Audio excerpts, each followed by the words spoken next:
I'm Sophie Seawright. I'm the content editor for Eye2Eye's Spring and Autumn Fairs. And I'm joined here today by Ed Vickers, who is the CEO and founder of Jollies Goods. He's very kindly taken time out of his very busy diary in the run-up to the Christmas rush to share some inspirations with us about why he set up his business and the story behind it. Thank you so much, Ed, for joining us. Ed's actually going to be with us at Spring Fair in February, so to get a lot more detail about the things he's going to share with us today, you'll have to come along to the NEC. Ed, thank you very much for coming in advance for your presentation at Spring Fair. Can you tell us about the establishment of Jollies Goods and how and why it came together? Of course. I was at uni down in Exeter, and down there I came across quite a few people who were homeless, a lot of people who I'd walk past every day on their way to my terrible lectures. And I was really frustrated in that little moment where I would walk past them and not really know what to say, not really know what to do, but something in me wanted to do something. I don't know if that's something you can relate to. So I took myself down to a little homeless charity called Crosslines, and I met a few guys there, and I got inundated with one question of, do you have any socks? And I thought, such a weird question. And so I sort of thought, oh my gosh, why are they all asking me for socks? Is socks a big issue? So I started ringing around a load of different shelter leaders around the country, and they said socks is something we get asked for all the time, and there's a real lack of donations. So I thought, okay, so what could I do that could both solve that one problem of there not being enough socks for homeless people, but also that other problem of us all walking past homeless people every day and not really knowing what to do. So I tried to marry those two problems together and find a solution.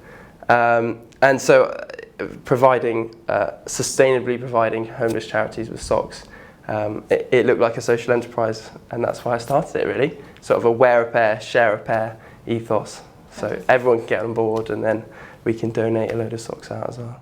And you also sell socks to consumers as well, don't you, as well as giving them to homeless charities. So how does that work, the share a pair theory? Yeah, of course. So it's like wear a pair, share a pair. So we sell these stripy socks to consumers, and then that allows us to generate, obviously, a profit, and out of the profit we can donate thick hiking socks to homeless charities. And what we do actually is donate our hiking socks local to where our customers live, so they can feed back into their own community and the homeless charities that they live near. And very excitingly, you've recently been stocked in John Lewis. Can you tell me the process of going through that? Because I know that a lot of our retailers would love to have that happen, or the brands would love to have that happen. How did you go about that?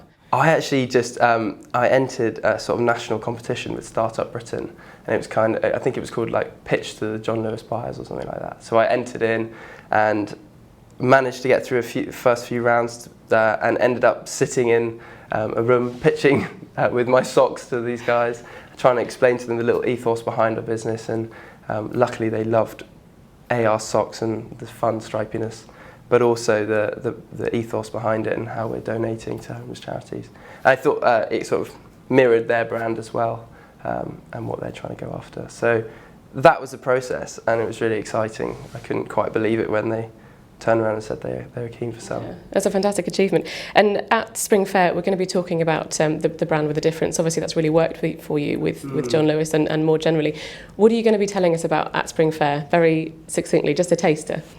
I want to talk about people taking their passions seriously, their little hobbies that we usually just discard and think are irrelevant, what it would look like for people to take that seriously and think, gosh, could this be a business? So if you're interested in art, or if you're interested in someone like me, like finding solutions to issues of homelessness, what would it look like to take those seriously and take those first few steps of building a company?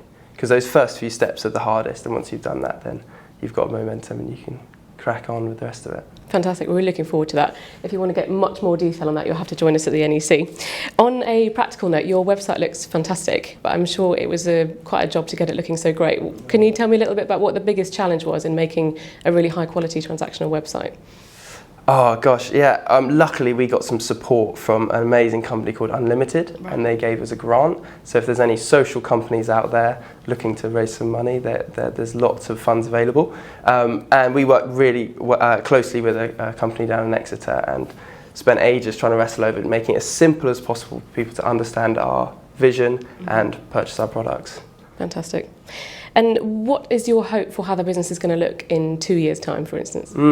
So at the moment we've just got the socks, and that's great. It's a great place to start and sort of build a business on. But the company is called Jolly Goods, and the heart really is to find loads of different creative ways to be able to help support homeless people and get everyone involved. So hopefully in the next couple of years we'll have our beanies and bags ready. So beanies for woolly hats and bags for sleeping bags, and continue that wear and share ethos.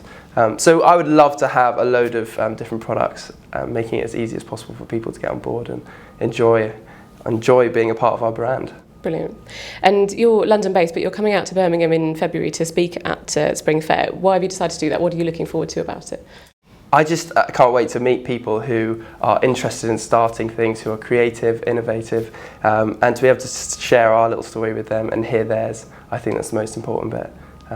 Well, we look forward to seeing you there. Thank you very much to Ed, and we'll all look forward to seeing you at Spring Fair. Have a fantastic Christmas season. We hope it goes really well for you. All the very best.